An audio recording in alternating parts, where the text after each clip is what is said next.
Support WrestleTalk! Enable notifications. Hello and welcome to the WrestleTalk News. I am Luke Owen. One of the most surprising title changes coming out of Summerslam was former SmackDown Live Women's Champion Naomi dropping her title to Natalya. It had been reported that Naomi was set to hold on to the Women's Championship until WrestleMania because WWE and Mattel were releasing a toy version of her glowing belt. But Billy Batty of Dirty Sheets, who had the original Mattel story, reported the day before SummerSlam that the glow has major heat backstage. During last week's SmackDown Live match between Becky Lynch and Natalya, guest commentator Naomi was asked by JBL if she had a special entrance planned for the biggest party of the summer. This was reportedly an unscripted question, and Naomi answered yes, but there were no plans for her entrance to be any different. The report adds that WWE only had big entrances planned for Shinsuke Nakamura and Finn Balor, and they had to come up with an elaborate entrance for Naomi at the 11th hour,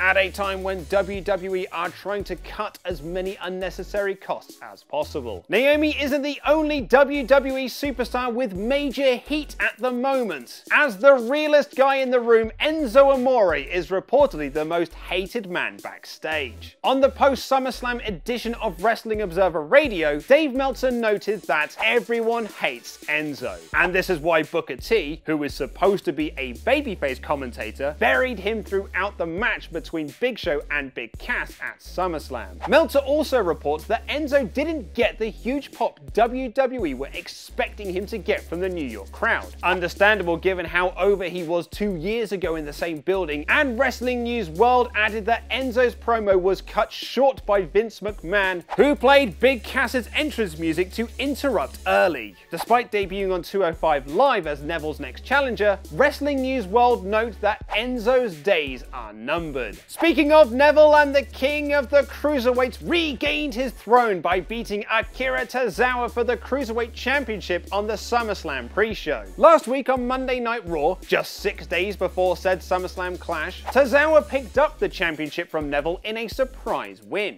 As reported by Dave Meltzer, this was a last-minute decision by Vince McMahon and had nothing to do with his thoughts on Tozawa. He just turned up to Raw that day and decided he wanted a title change on TV. Meltzer notes in the latest Wrestling Observer newsletter, the original plan was for Tozawa to fail to capture the title at SummerSlam, and then Neville would face off against either Cedric Alexander or Enzo. And Vince's last-minute changes didn't stop at last Monday night. According to Wrestling News World, Shinsuke Nakamura was supposed to beat Jinder Mahal via DQ, which meant Jinder would retain the championship, but Vince changed the finish after 7 p.m. Eastern to Jinder winning because of Singh brothers' interference, 2 hours into the live event. This decision had a knock-on effect that changed the Randy Orton vs Rusev finish. According to Wrestling News World, Rusev was actually supposed to cheat to win, but with Jinder beating Nakamura, they didn't want too many heels winning on the show, meaning Randy Orton had to go over instead. The Wrestling Observer newsletter, however, notes this finish was intended to start a program between the two, feeling that Orton needed rehabbing after 2 failed feuds with Bray Wyatt and Jinder Mahal. This wasn't so much the anti-Rusev decision it came off as, but a major pro-Orton decision, and that the program is to continue. Does this tie into the rumors that Rusev has asked for his release? And was Bobby Roode's debut truly glorious? Click these videos to the left to find out more. Press subscribe and support WrestleTalk on Patreon. I have been Luke Owen, and that